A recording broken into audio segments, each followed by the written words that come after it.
আসসালামু আলাইকুম। Welcome to মুক্ত একাডেমি। আজকে আমরা সলভ করব কোড ফোর্সেস রাউন্ড হচ্ছে 952 ডিপ 4 এর 1 নম্বর প্রবলেমটি, ফাইনাল বস। এখানে একটা গেম আছে, সেই গেমে একটা বস আছে, বসের হেলথ হচ্ছে এইচ। আমি এনটা অ্যাটাক করতে পারবো, প্রত্যেকটা অ্যাটাকে অ্যাটাকে আমার এআই ড্যামেজ হবে। এরপরে আমি সিআই টার্ন ওয়ার অ্যাটাকটা ইউজ করতে পারবো না। ওই সিআই টার্ন হচ্ছে এই অ্যাটাকটা কুল ডাউনে থাকবে। মানে আমি যদি হচ্ছে এক্সতম অ্যাটাকে এআই ইউজ করি, এআই অ্যাটাকটা ইউজ করি, আইতে অ্যাটাকটা ইউজ করি, তাহলে এক্স প্লাস সিআই তমতে গিয়ে আমি আবার ইউজ করতে পারবো। প্রথম অবস্থায় কোনো অ্যাটাকই হচ্ছে কুল ডাউনে নাই, মানে প্রথম টার্নে আমি সবগুলো অ্যাটাক ইউজ করতে পারবো। আমাকে বলতে হবে মিনিমাম কতগুলো টার্ন পর বসটাকে আমরা বিট করতে পারবো, বসের হেলথ 0 অথবা লেস হবে। এখানে একটা অবজারভেশন হচ্ছে, আমরা যখনই একটা অ্যাটাক কুল ডাউন থেকে বের হবে, সাথে সাথে আমরা ওই অ্যাটাকটা করব।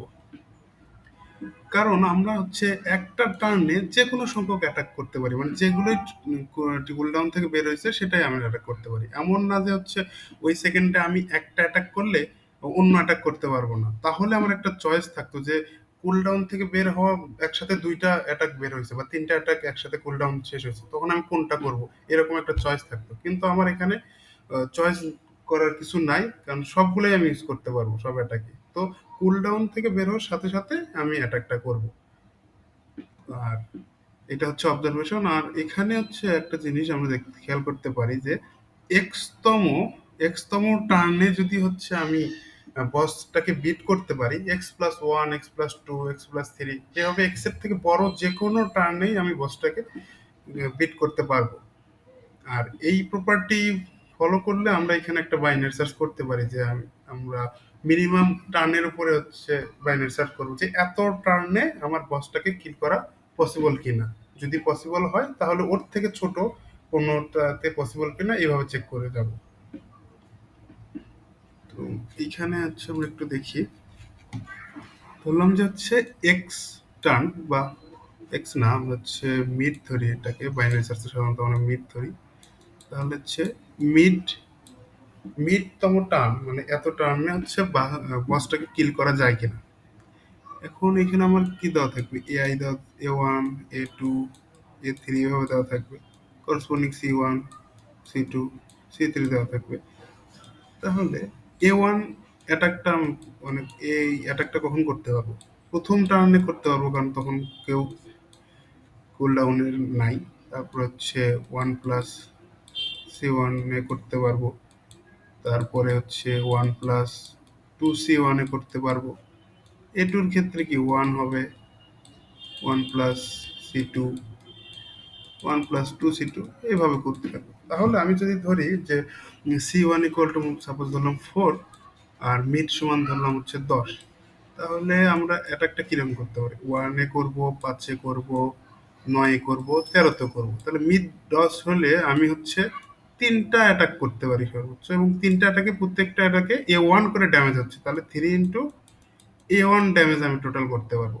A2-র ক্ষেত্রে ওইরকম একটা C2 দেওয়া থাকবে, তাহলে ওইভাবে আমরা ক্যালকুলেট করবো। তো এই ক্যালকুলেশনটা আমরা করব, এবং সবগুলো অ্যাটাকে হচ্ছে ড্যামেজ আমরা যোগ করব। এই ড্যামেজটা যদি আমার এইচ এর থেকে সমান অথবা বড় হয়, তার মানে আমরা বলতে পারি যে এই মিড সংখ্যক, যে এই টার্নের মাঝে আমি বসকে বিট করতে পারি। তো এইভাবে বাইনারি সার্চ চালায় আমরা অ্যান্সারটা পেয়ে যাব। একটু কোডটা যদি দেখি,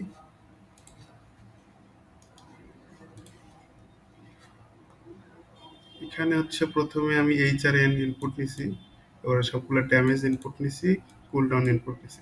এখন আমি হচ্ছে অ্যান্সার প্রথমে একটা ভ্যারিয়েবল নিছি, এল থেকে আর এই রেঞ্জটা নিছি 1-12। ওখানে বলা আছে হচ্ছে এইচ এর সর্বোচ্চ মান 2 × 10⁵ হবে। তো আমি ধরলাম যে প্রতি একটা ড্যামেজ পর 10⁵ করে হচ্ছে কুল ডাউন হয়। তাহলে এরকম 2 × 10⁵ টার্ন পরে অবশ্যই হচ্ছে সে কিল করতে পারবে। তো সর্বোচ্চ 4 × 10⁻10 পর্যন্ত নিলেই হবে, কিন্তু আমি 10⁻12 পর্যন্ত নিছি। এখন হচ্ছে মিড ক্যালকুলেট করছি, ড্যামেজ একটা ভ্যারিয়েবল নিছি, ইকুয়াল টু 0 থেকে n পর্যন্ত গেছি। এখানে হচ্ছে কতগুলো অ্যাটাক আমি করতে পারি সেটা ক্যালকুলেট করছি। মানে ওই মিডকে সিএআই দ্বারা ভাগ করে সিল করলে যত হয় ততই অ্যাটাক। এই ড্যামেজের সাথে ওই অ্যাটাক কিন্তু এআই গুণ করে যোগ করছি। এই ড্যামেজটা যদি এইচ এর থেকে বড় হয় তাহলে ব্রেক করে দিচ্ছি। এখানে আমি যদি এই ব্রেকটা না করতাম তাহলে একসময় এটা ওভারফ্লো হয়ে যেতে পারতো। সেজন্য আগে এখানে ইফ দিয়ে ব্রেক করে দিছি। এরপরে এটা যদি ড্যামেজটা আমার এইচ এর থেকে বড় হতেও সমান হয় তাহলে অ্যান্সার মিট করছি। R equal to mid minus one, না হলে L equal to mid plus basic binary search, তারপর অ্যান্সারটা প্রিন্ট করছি।